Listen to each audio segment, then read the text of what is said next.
Hi, everybody. Welcome to today's webinar, Keeping Kids Safe in the Digital World. I'm Christina Howard. I'm a child abuse pediatrician at the University of Kentucky. I am going to say we are recording today's webinar so it can be viewed later as a video. And if you're just joining us, please put your name and where you are from in the chat box so we know who's here with us. So today's webinar is brought to you by the Kosair Charities Face It movement, University of Kentucky Pediatric Forensic Medicine, and KSPAN. I think we all know we live in a digital world, a world where a 10-year-old knows more about technology than most parents and grandparents do. And I think over the past year, we have continued to become more and more dependent on that digital world. It's allowed us to talk with our friends, see our family, work, go to school, continue medical appointments. But we all know that there's still those dangers that are lurking in that digital world. And so we brought together a panel of experts that really work in this field that are going to talk to us, to parents and caregivers, on child internet safety, ways to prevent child exploitation via the internet, and give us some insight in ways perpetrators of these crimes really target children through the internet, what kinds of crimes are committed in the digital world, and tips to monitor that technology for safe use. So I'm going to give each panelist with us today a minute to introduce themselves, talk about their current role, where they are, and how they interface with children and families. And so we will start with Detective Mike. Oh, Hi, good afternoon. My name is Michael Littrell. I'm a detective with the Kentucky Attorney General's office, and I work in the cybercrimes unit. As part of my functions there, I do both investigations and digital forensics. So once a crime has been committed using a digital device that is brought into our lab, and I examine that for evidence related to the case, chats and pictures and that sort of thing. And our office does primarily child exploitation cases, both proactive and reactive investigations related to child pornography, child exploitation, and child abuse cases. Okay, Erin. Good afternoon. My name is Erin Roth. I am an assistant United States attorney in the Lexington United States Attorney's Office. I'm our deputy criminal chief and also our Project Safe Childhood and Human Trafficking coordinator. And those are just titles for meaning I'm one of the prosecutors that handles child exploitation related cases and human trafficking related cases in our office. I work closely with Detective Littrell. The types of cases that he described working on are the kinds of cases that we prosecute. We prosecute cases involving the online exploitation of children, child pornography cases, again, human trafficking cases involving children and also adults, really ranging the gamut. A lot of times people are confused about federal prosecutors. What does that mean? When is a case federal in nature versus at the state Commonwealth Attorney's Office? And really that's a decision that we work closely with our state partners to decide. If it involves online internet exploitation, we generally can do those cases and do those cases. And so my work with children and families, unfortunately, is usually one where the child has been victimized and we're now trying to seek justice by prosecuting the person responsible for that. I've been a prosecutor for 16 years. I went to the University of Kentucky Law School and undergraduate, and I live here in Lexington, and I have 2 kids of my own. Thank you. Sonya. Good afternoon, everyone. My name is Sonya Gray, and I am the Executive Director with ECHO, which is Exploited Children's Help Organization. We are located here in Louisville, Kentucky, and our mission is to prevent and reduce the incident and impact of child abuse by providing education, advocacy, and support services to the children and families here in Metro Louisville. So we are one of the only nonprofits here in Metro Louisville that partners with both public and private schools to go into the classroom and educate and empower kids about body safety and also internet safety. And so some of our presentations, they include general safety and prevention, social and emotional learning skills, digital abuse and other digital dangers, and also cyberbullying. In addition, we also offer adult presentations for adults to be able to recognize, react, and report child abuse. So our organization was incepted in 1983 due to a tragic incident that happened here in Louisville with a 12-year-old girl who was riding her bike over by Bashford Manor Mall. And unfortunately, she never returned home. And her name was Ann Gottlieb. So for over 30 years, we have empowered and educated children and families on the whole sector about child abuse prevention, ways to prevent it, and also ways to report it. So thank you so much for having us today. Well, thank you all for joining us and for the work that you do in this field as well. So I think, this is one of those things that a lot of people always like to think that it doesn't happen here. I think all of us here on this panel know that unfortunately it does. Would you guys be able to discuss really the prevalence of child exploitation here in Kentucky? And then if you guys have seen a trend over this past year, given the shutdown and the increased use of technology? Sure, I can start there. We, as I said, investigate all manner of child exploitation offenses, both online and in person, primarily online. And there is always a market for child pornography and child exploitation in Kentucky. And at any one time in Kentucky, we can see there are probably approximately 50 to 60 people who are online downloading or distributing child pornography material. And that is just those people that were identified through our networks and through our databases. And we're able to see those folks. Is there an increase? I think it's too soon to tell. I think anecdotally, we can see that there is potentially an increase due to more kids being home from school and working online constantly and having access to digital devices constantly. But I think it's kind of early to know exactly if there's an increase in trend. I certainly can say that we've had a number of complaints that have increased through cyber tips, which come in through the National Center for Missing and Exploited Children. And those cyber tips lead us to investigations through online platforms like Facebook and Instagram and TikTok. So we have seen at least a steady number of cases, and maybe still too early to tell if there's an increase or not. Thank you. So we'll start with Ms. Roth, and then if Detective Littrell, you have something to add, then you can add that as well. But what are some commonly used tactics that you're seeing perpetrators use and warning signs that caregivers should be aware of? Some of the tactics that we have commonly seen, this isn't necessarily a recent phenomenon, but these are people who want to gain kids' trust. This is primarily in the online exploitation realm. They are looking to befriend your child.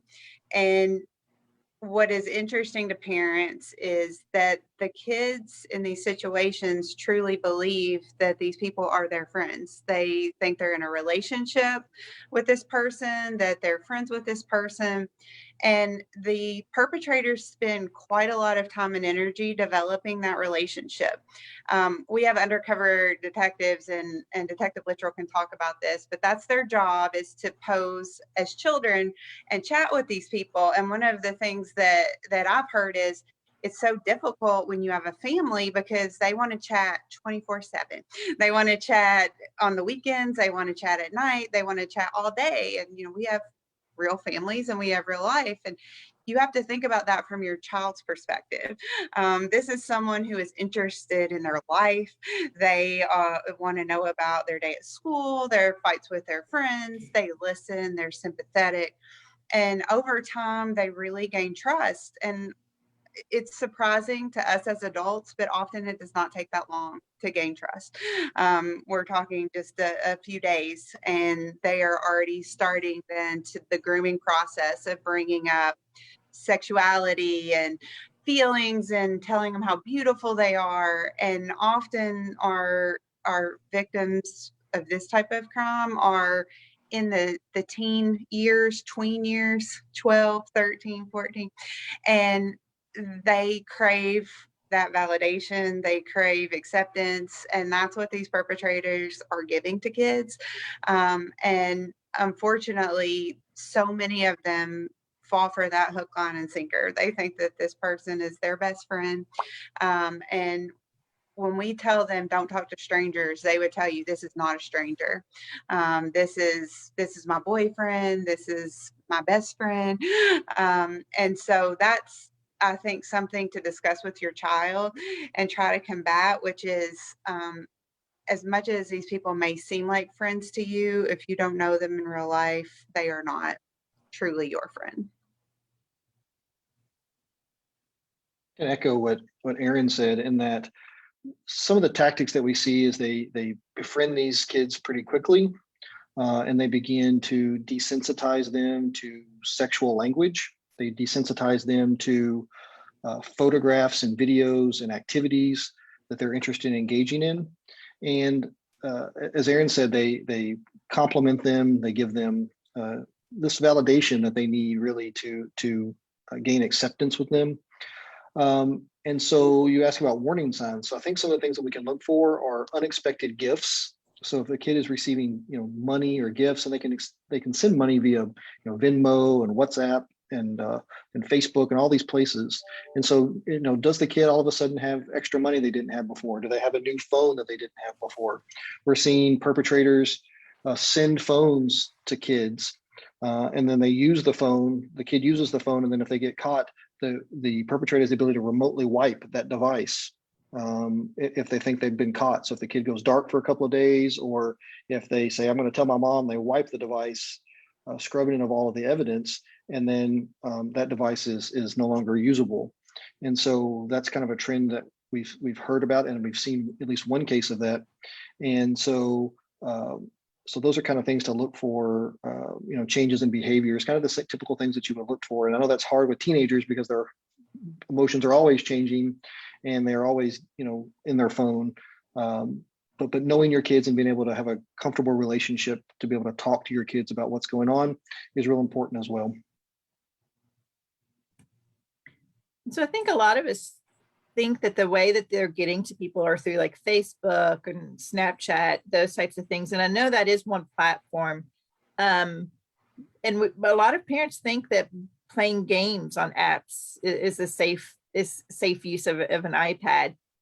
Are there certain platforms that are used more frequently for perpetrators to get contact with children?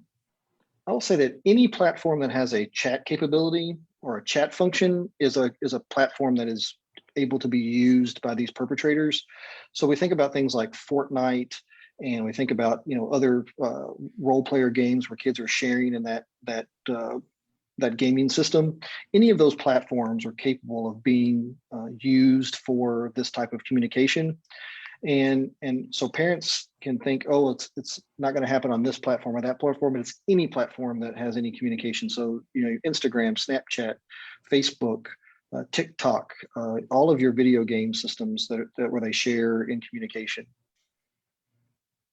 And I would just add to that, any platform on which there are kids is going to be a draw for those that are interested in children, right? And so particularly those designed for kids may be the most dangerous place because if there are people out there directly interested in communicating with your children, that's where they know to go.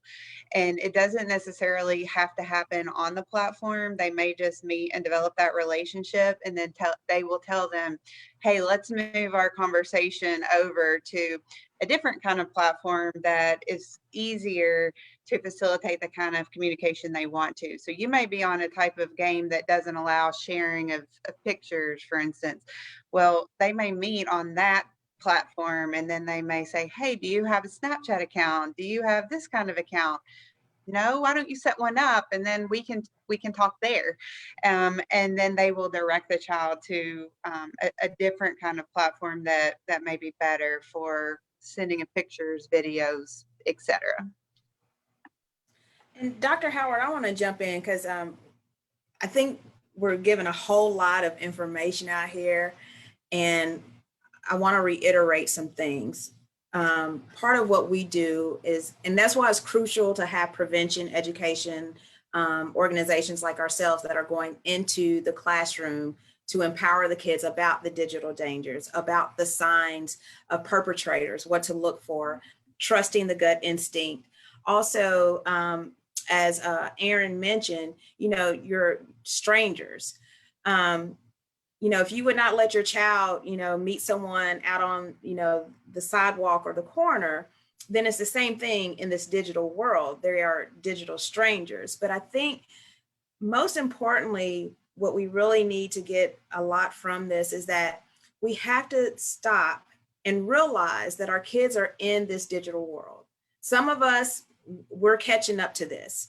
I always talk about, when I was young, at a certain time, 11:30, 12 o'clock, the national anthem came on and, the flag came up and then the whole TV set was turned off. You had no other communication. And in today's world, it's 24/7. So one of the most important things to me is that we got to stop and talk to our kids. We have to talk to them about digital dangers. We are doing our kids a discredit, and we are not empowering them by giving devices to them and not having that initial conversation. I have seen parents put devices in kids' hands as young as 2 years old that can navigate through this internet world. And in the back of my mind, I'm thinking, have they even talked about being a good digital citizen? And that is something that you really can't talk about your kids, is what is good behavior versus bad behavior. So let's make sure we're monitoring ourselves. Parents are monitoring where our kids are going, the sites that they are going, because if we're not doing that, then just like Detective Mike and Erin said, perpetrators, what they are looking for, this is what I always say, they're looking for the nuggets to build a profile about your child. And sometimes, even as adults, we get overly excited about sharing. So we need to talk about what to share, what not to share, oversharing. So when I'm talking to parents, and I know a lot of times parents want to show those pictures on Facebook. And let me just say, in the classroom, kids have already told us Facebook is for the old people. So if you're looking on Facebook for your kids, they're probably not there. They're going to be on Instagram, Snapchat, TikTok, all of those types of things. But the thing of it is that we've got to talk to them about having good etiquette manners on these digital platforms. We got to talk about what is appropriate, what's inappropriate. I just mentioned about the oversharing, where parents, we get very excited about, showing our kids new school, or they on the cheerleading team, or, they made this good grade. But if you're not blocking out that information, what you're doing is that you're providing nuggets for that perpetrator to know exactly where your kid goes to school, what type of activities they're doing, with the school. Could be the grade level. So we also, as adults, we want to make sure that we're not putting out more information that is needed as well. And then the other thing with Detective Littrell that I want to mention as well, he talked about child pornography. We are seeing an increase of children that are being exposed to child pornography more and more. And one of the things that I do want to mention with adults is that in communicating with your kids, have them to understand that any sharing of nude photos in the state of Kentucky is still considered child pornography. So some of our kids could be on sex offenders list for making just a dumb mistake of sharing photos. So this is why it's very crucial of having this panel and this conversation, because we do have a responsibility, even on the internet, when our kids are navigating through this digital platform. Thank you, guys. And yes, Sonya, I couldn't agree more with I think that a lot of us post things to social media, not really understanding some of the outcomes of it. I've even heard, don't put your child's birth date and full name on there, because there's identity theft there as well. So we as parents are just as responsible for making sure that we're smart about that. I do know there's a lot of safety features that certain apps have or certain phones have. Will you talk about some of those that you think are very useful? And for instance, like Facebook Messenger Kids, or the parental controls that are really beneficial to use for parents? Yeah, I can talk a little bit about that. I think we have on all our devices, right? So your Apple devices, we have a screen time, which is a parental control feature that allows parents to very granularly control the amount of access that children have to their device. So you can set how many hours of day you would like the child to use the device. You can set which apps they'll be allowed to use during that day. And then within those apps, you can choose what type of content they can see. So can you see R-rated or no restriction or explicit or not explicit? And you can even limit, to whom they can communicate when using text. So maybe you allow the Messengers app through the iPhone, and you can limit then who they can communicate with. Maybe they can only communicate with a parent. Maybe they can only communicate with certain friends or whatever the case may be who've been approved by the parents.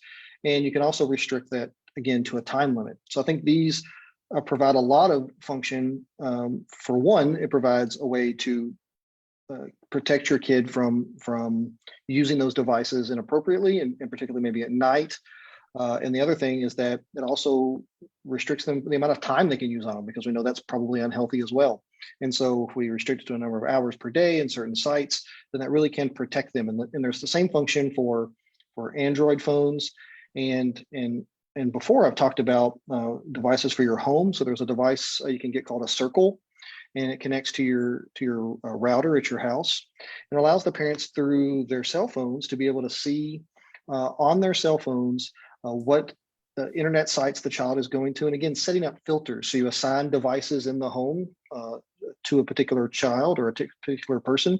You can see their internet history. You can see which devices are going where on the internet. You can also, again, limit the amount of time they're using the internet. You can also limit what sites they can see and what material they have access to. So you can block pornography sites and that sort of thing. And so that helps when they're connected to your home network and they're using the Wi-Fi in the home. But when they're outside of the home and they're using their cell phone network, that obviously isn't going to work. So then we turn to something like Screen Time, or there's an Android app called Bark that I've seen really good reviews on that people tend to like. So those types of applications are available for both platforms, and for when you're at home on your Wi-Fi for your computers, that kids can then be restricted as well. And that Circle device works with any device. So if it's a MacBook or a Chromebook or anything like that, it's not specific to that device. And that helps for parents to be able to use devices that maybe belong to the school. So I think that perpetrators of these crimes, a lot of times, are very intelligent people. I always say I wish that they could put that intelligence towards something good and we'd be in a completely different world. However, we know where they're focusing. They know what the top games are, like Minecraft being one of the top ones. So that's going to be their, one of their focuses to get to children. How do we as parents who struggle to keep up with technology keep up with all of these ever evolving ways that these people are getting to our kids? Is there a site or some way to keep up? Because there's stuff that you mentioned that I'm not familiar with that our phones can do. So how do we stay up to date on that? Is there a resource? So there are some resources. I think Sonya has a nice list of resources that she's talked about before that really provide some nice things. But you can always you can always contact your local police if you think there's an issue that deserves the attention of law enforcement. The National Center for Missing and Exploited Children has a wonderful website for talking with your kids, because it's very uncomfortable to talk to your kids about sex or inappropriate things or conversations, and it may not be comfortable, but they provide resources for that. And what's nice to remember is that those resources are designed for different age groups. So if you have young kids, they're designed for that. If you have older kids, they're designed for that. They also provide some other resources on there as well, because talking to your kids is really important, because if we as parents don't talk to our kids about it, there's certainly a person on the internet that is more than happy to talk to your kids about sex. And it's probably the conversation that you didn't have in mind that they want to talk about. And so getting to them first and letting them know what's going on is important, because it's even more uncomfortable to have that conversation with your kids after a situation has occurred. Yeah, and I'd like to jump in on that note. I think it is impossible for us as parents to prevent our way out of this completely. We can monitor, we can look at sites, but I think the most important thing that we can do is keep this open line of communication with our kids. Because like I said, what most of our perpetrators are looking for are vulnerabilities. And Sonya mentioned looking for that nugget, and it's not necessarily the nugget to go find them in my experience. It's the nugget to get them on the hook emotionally. It's what is that child looking for? Are they looking to hear that they're beautiful? Are they looking to hear that they're loved, that this person that they're interesting? Those sorts of things that kids are struggling with. They are having a fight with their friends and now they want someone, to listen, those sorts of things. I had a case many years ago where the parent involved did everything right. This girl was 14 years old. Our victim was 14, and she met an adult male online. And the mother found out that they were talking, and she called this man and said, "My daughter is 14. Stay away from her. She's a child." And of course, he did not. And so when she found out that they were still talking, she took this child's phone away, like we might all do. And what this man did in response was to buy her a phone and send it to her friend, who then delivered it to her at school. And so then they were communicating, of course, without mom's knowledge, using this phone that was being billed to him. So there was no indication of it going back to her. Mom worked during the summer, and this was way back when, I'm dating myself, but that we connected on the internet with a wire and a cable. And when she would go to work, she would take the cable because she didn't want this child to be online outside of her presence. She moved the computer to the room, and she was going over to friends' houses. She was talking to him on the phone. He drove down and met with her twice. And ultimately, he came down and she left her state with him. And he brought her back to Kentucky, where she was missing for a period of 4 days while everyone was looking for her. And because of her diligence in contacting him, I mean, they knew right away that probably she was with him. And they were able to recover her. Of course, she had, spent all of this time with him. She had been missing. Her parents were worried, obviously, for her safety. And I always think back to that case because that mom did everything she could to try to prevent her way out of exactly what ended up happening. And I just say that to remind all of us that we should try to track and monitor and put all of these safety features into place, but nothing is going to protect our kids, because the perpetrators aren't just smart. Our kids are really smart, and they can usually figure out workarounds around a lot of our safety measures.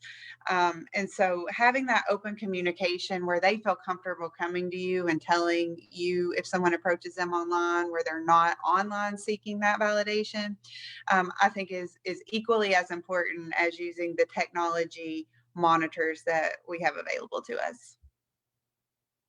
Thank you. Yes. I think that I've heard Sonya talk several times, and yes, I think she has been saying that same, empowering our children, because perpetrators, they don't talk to any kid.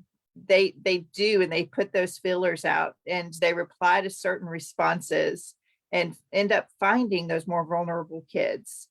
And so, Sonya, will you talk about some of your tips? Because we don't just want to talk to our teenagers.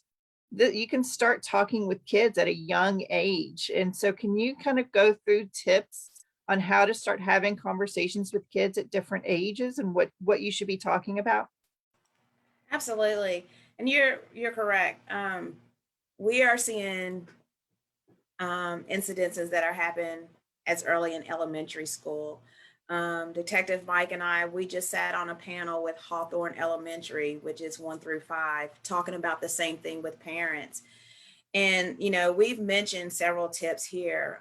First, I think, is making sure that you are creating a safe space for you to have that dialogue with your kids. You want to make sure that you have some questions that you can ask them. about the internet as far as, and here's the thing, why do we know so much is because we're in the classroom.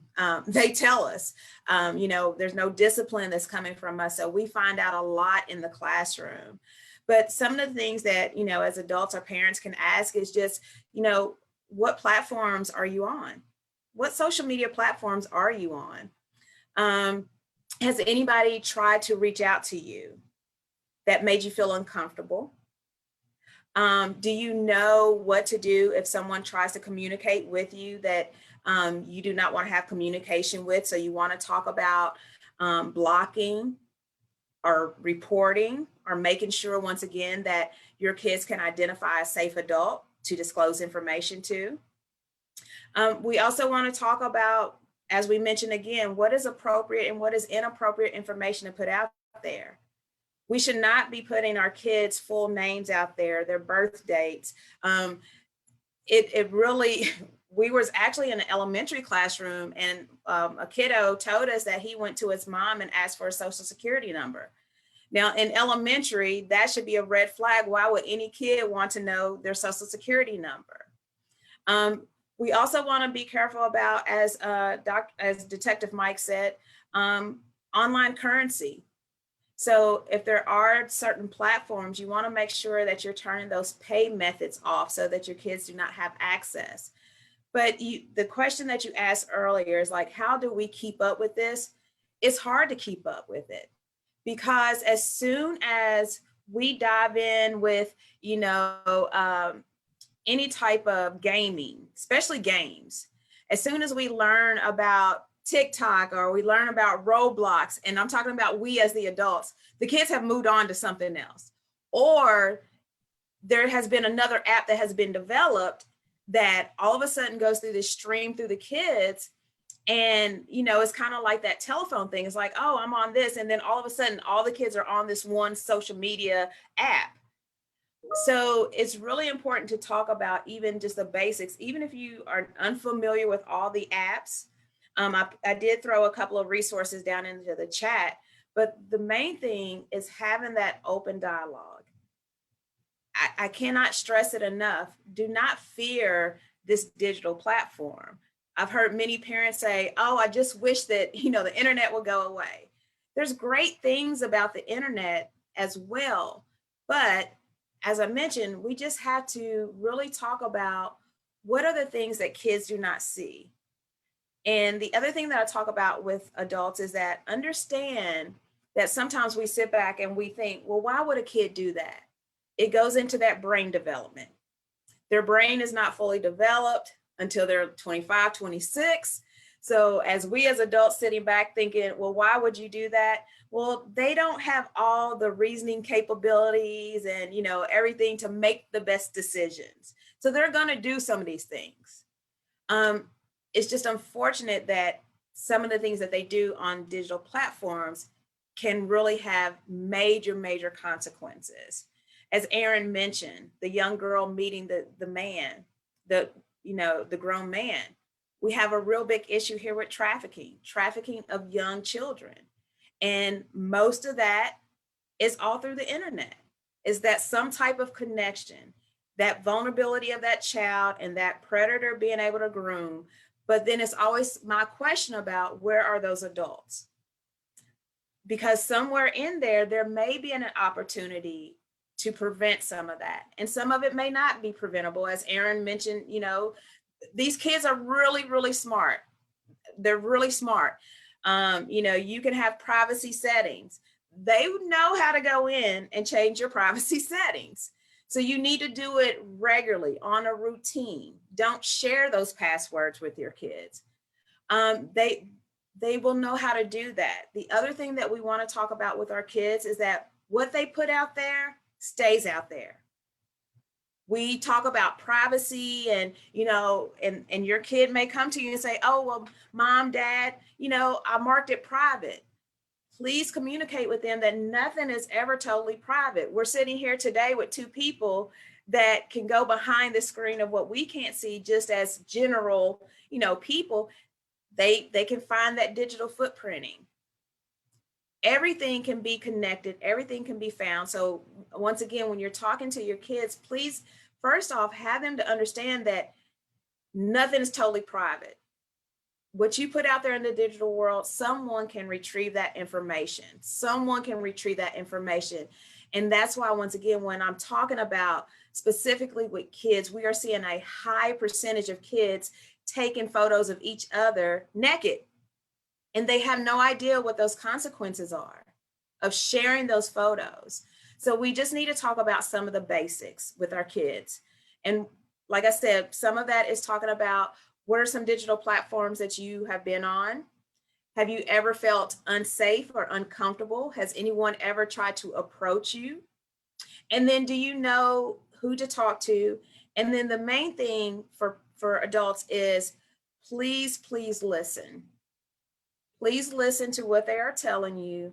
Please believe them and know that it's not their fault. It's not their fault if they are being exposed to pornographic images. That could just be the slip of a key or a letter. It's not their fault if a perpetrator tries to gain access to them. It's not their fault. But what we want to make sure is that we're providing them with those safety tips so that when you are not around, once again, empower and educate that they know exactly what to do as well. And I'd like to jump in for a second on that point. We hear a lot of kids who say, I didn't tell anyone because I was afraid I would get in trouble. They fear losing access to their digital device, and they know that mom or dad's first reaction upon hearing that some adult man is trying to reach out to them is going to say, oh my gosh, you don't need to be on that platform. You don't need a phone. I'm just keeping you away from it. So they don't tell. They don't tell because they fear the consequences. So to what Sonya was saying, please communicate to your kids that you won't be in trouble for telling me this. In fact, that will lead me to trust you more.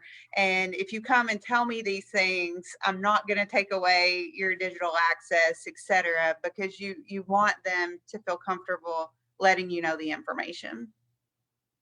And that leads me to follow up to both Sonya and Erin in that, and how do we, as parents, from a law enforcement perspective, do we respond to these problems, right? And so we come home and your daughter or son comes to you and says, hey, I've got these messages from this guy and this is what they're doing. The first thing that we need to do, and it's the hardest thing we need to do, and that is to remain calm. Remain calm and have a calm response, because the more upset and excited we get, the more the child thinks we're scared or we're mad or whatever the situation may be. And so what I always recommend is to take the device, and say we have to take this temporarily, put the phone in airplane mode. That prevents any changes to the device being made, from being wiped remotely or anything like that. Put the device in airplane mode and don't delete the messages. A lot of parents will say, I'm going to get rid of this because I don't want to see it. And they start swiping and deleting. And while we can recover a lot of those deleted messages, sometimes we can't due to some of the technology limitations. And so deleting those messages deletes the evidence that we have in a lot of cases. And sometimes that's our best evidence against a person. And the parents, with a good intention, delete those things. They delete the pictures, they delete the messages, and they wipe the phone or they reset the phone. And that is a response that we take to make us feel better in the immediate. But then when it comes to us, then I have to say disappointing things like, I can't help you, or I don't have any information, or I don't have any evidence. And that is disappointing to parents. So remain calm, take the device, put it in airplane mode, and then take the device to the police and let them get it to someone who can download that device in a way that allows us to save those messages and use those messages as evidence if we decide that a prosecution is possible or necessary in this particular case. I think that gets at one of my questions as well is, as a parent, if you intervene in that grooming phase where it's not quite at a criminal level yet between your child, what should a parent do at that point? I think it's important that we report the accounts, right? So if the messages are, creepy, maybe they're not illegal, check with the police first. If you think the messages could be illegal, certainly check with the police so that someone can look at those and go, yeah, those are potentially a crime. If they're not, but they're creepy, and sometimes we get messages that are creepy, and we're getting like, soccer coach or Boy Scout leader or whatever it is who's messaging, and they're messaging things that seem a bit inappropriate, then whatever platform that person on is, to report that platform. Report to that platform, that user. So if it's Facebook or Instagram or TikTok, you want to report that user and say, this person is having inappropriate conversations with a minor. Those organizations also report those things to law enforcement if they catch them on their end. So they're reading our messages, Facebook is, and these other companies are reading our messages, and they are reporting those to the police if they find that they think that they are endangering children and that sort of thing. But I think it's important that if those messages do seem a bit creepy, you can always block them, as Sonya said. If they're just kind of annoying and harassing, we can block that person, we can report that person and that kind of thing. But certainly let the police look at it if you think it rises to that level where they're requesting pictures, they're asking them to perform sex acts, they're going to attempting to show up to meet them. Things like that would be things that might be approaching that threshold to look at prosecuting that person or at least investigating that person at the very least. Dr. Howard, oh, I'm sorry. Yeah. I was going to jump in on this one because we're talking about messages, and I think there's one target group that we have not mentioned when we're talking about keeping kids safe in this digital world, and that is peer-to-peer. We're talking a lot about perpetrators, but we are also, we really need to talk about, once again, cyberbullying, because once again, this goes into the emotional state of a child as well. And so not only as adults and parents do we need to monitor, with adults, but we also need to monitor the communication from peer to peer. That cyberbullying component is, schools are really having a challenge with that, because what that is that once again, you're bullying someone through the internet, through a lot of these platforms, Instagram, Snapchat. And so once again, we want to make sure that we're creating that environment that our kids feel safe to come and talk to us about anything that makes them feel uncomfortable on the internet, whether it's an adult or if it's a peer of their own. We need to talk about those things because it does have major effects emotionally, psychologically. If you start seeing your kid really was very active, and all of a sudden, they no longer want to be around those friends, or they looking very disengaged, or they have a high anxiety, that is our opportunity to come in and ask them, how are they feeling?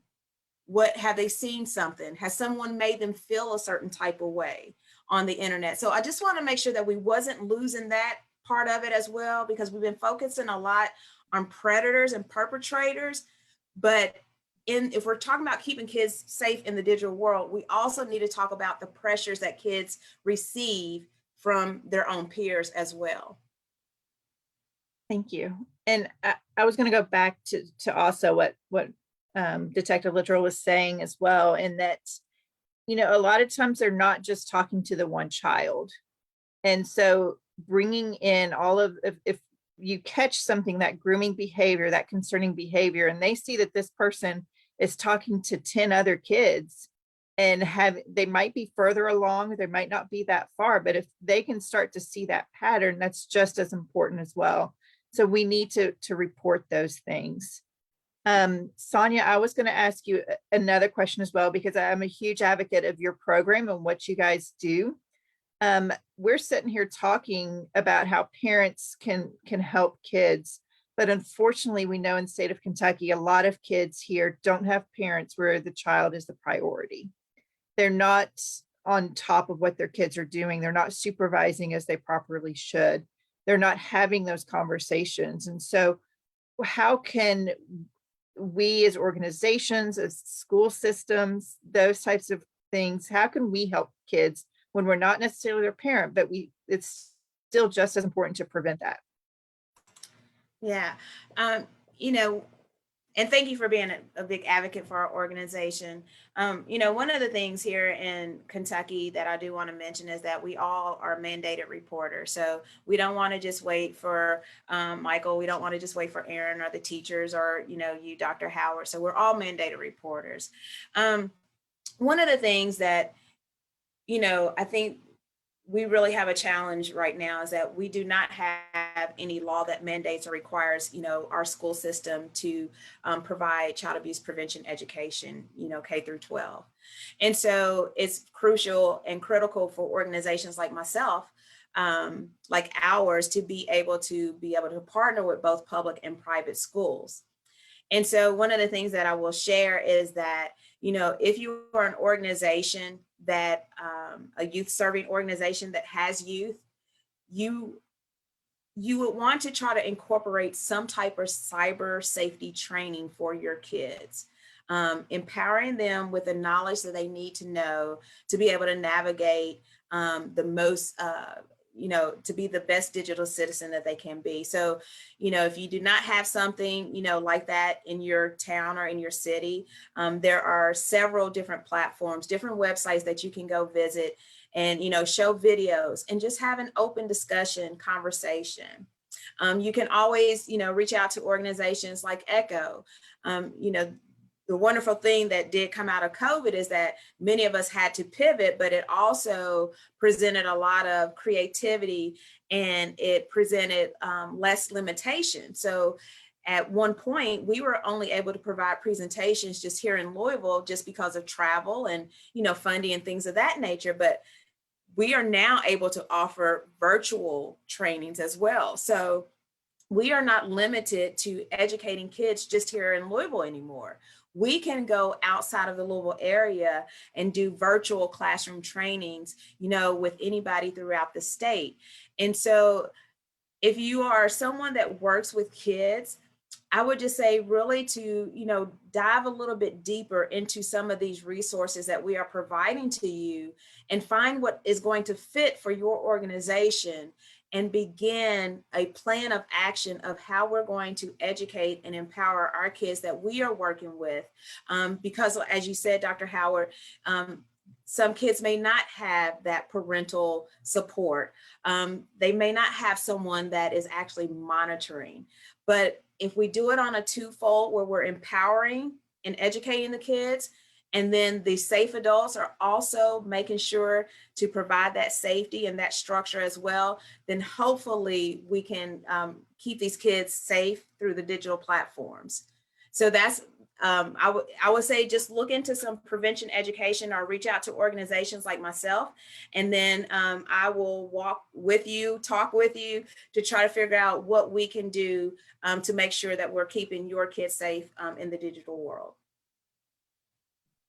Okay.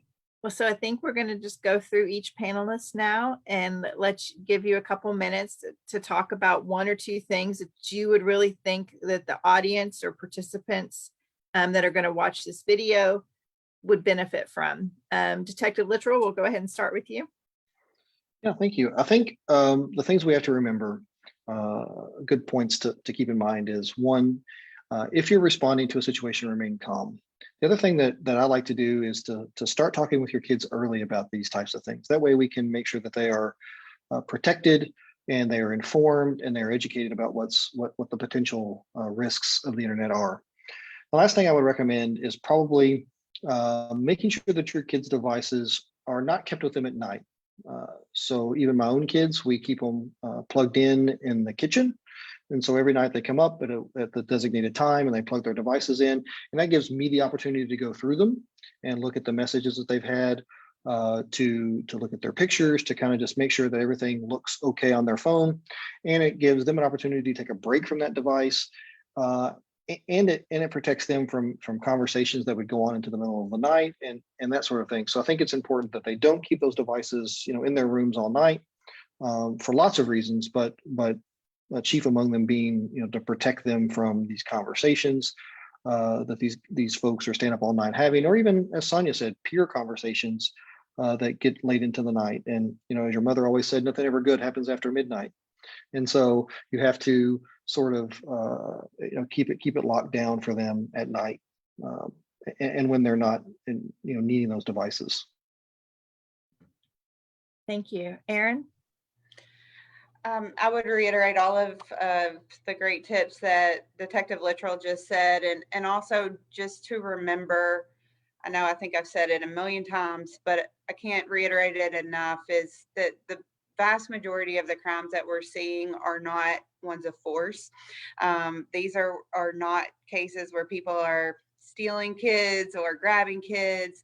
These are cases where they are grooming kids and they are getting their consent, and I put that in quotes because of course they're too young to actually consent, for the reason Sonya had mentioned. Their brains are not developed. We don't allow kids to make those choices, but they are part of the process, and so they may actively try to hide it from you. And that's why the open communication that we've talked about is so important. And all of the steps that we've talked about here to try to minimize time on device and to go through their devices and know what your kids are doing are very important. But also this ongoing open communication where they feel free and open to come to you. And like they said, start early, because you would be, I think, shocked to see some of the ages of kids that we see being approached with these things. I had a recent case where the victim met her perpetrator online and she was 7. And honestly, that was the youngest case where I have seen someone be a victim as a result of someone they met online. We see people who are victims younger than that, but that's normally through people they know in real life. And when I said, well, how does this child know their perpetrator? It was, well, they met through the internet. And I said, what? They're 7. And so that is happening, guys. It is. And while that can just be something you can't even wrap your head around, that your 7-year-old may be on an app and communicating, with men, or women, it is something that's happening. So talk to them earlier than you think you need to, monitor earlier than you think you need to. And like Dr. Howard said, if something happens after remaining calm, please do report it, because often people who are communicating with kids are not just communicating with one child. And if we can prevent that from happening to another child or find out about it, even if you stopped it, hopefully with your child, we would like to know about it to hopefully prevent it from the next. So any and all information that we have, we can hopefully use that, and that can help us in the future as we investigate. And your local prosecutor's offices, your U.S. attorney's offices, your police departments are full of people who want to help. And for presentations like Sonya was talking about, they can serve as guides for that as well. Many of them do that themselves. Some of them may not, but can guide you to other people that do. So just don't be afraid to reach out. These organizations, we want to be a resource. We want to help people. And we're always open to taking questions or your call. Thanks. Thank you. And I will also say Sonya has put several links in the chat that we will also try to post, hopefully with the video. Sonya, I'll give you a couple minutes. Yeah, it's not going away. Let me just say that. It's not going away, and it's real. I think we opened up talking about, we don't want to believe it, but we see it every day. We hear about it every day. And so, I'm not going to reiterate everything that we just mentioned, but what I want people to understand is that it's happening right here in our state. It's not something that's happening in a third world country. It's not something that's just happening to poor children. This is happening to all children. Just like with child abuse does not have a poster of what that child looks like. This digital platform, there's no poster for that either. And so just understand, like we have been talking, is that perpetrators they're looking for every avenue to gain access with our kids. Every avenue, YouTube Kids, everything. So even with YouTube Kids, you still need to monitor. You know, we want to think, even if something is labeled child friendly, you still want to go back and make sure that it is the content that is supposed to be shown. And so once again, if you have questions about, I don't know, you know, what parental apps, or, you know, what was that circle that Detective Michael was talking about? The best thing that I can share with you is use Google. Google will have a lot of answers. It will give you a lot of different ways to teach you about parental apps and which parental apps. If you're looking for information about safety, I have put NCMEC's number, their website on there. Also, another good site is going to be National Online Safety, and commonsensemedia.org is another good site. MissingKids.org, that is also channeled through NCMEC, which is the National Center for Missing and Exploited Children. I think the main important thing that everybody, you know, I hope gains from this is that this is real. And this is just another avenue that we have to make sure that we are protecting our kids. We've already said they are very tech savvy. We're the ones playing catch up. We're the ones that's playing the catch up because they know how to navigate. But also use this opportunity to sit with your kid and let them teach you some things. If you're wondering about roadblocks or you're seeing them doing a game, sit down and ask them to show you things. Many times they will show you because, you know, they want to be the experts to the adults. So they'll show you some things. But a lot of things you are going to have to go out and search and look for some things for yourself. So do not hesitate to reach out to, you know, Face It. They have wonderful information out there. Do not hesitate to reach out to ECHO or to NCMEC. Just do not hesitate, because once again, and I've said this in a lot of panels, you never know if you are that person that is saving that child's life. And that can be in person, or it's going to be also behind this digital platform. We've had all of our kids were isolated for a whole year and a half. They're just now going back to school. The fear that I have right now are the stories that we're going to hear that has been happening for a whole year and a half, whether it was in person in that environment or something that happened on the internet. One of the two things have happened, and we are preparing ourselves, people in this field, we are already preparing ourselves for that uptick in that percentage of these disclosures that we're going to receive from these kids, and making sure that we have the proper resources to provide to them.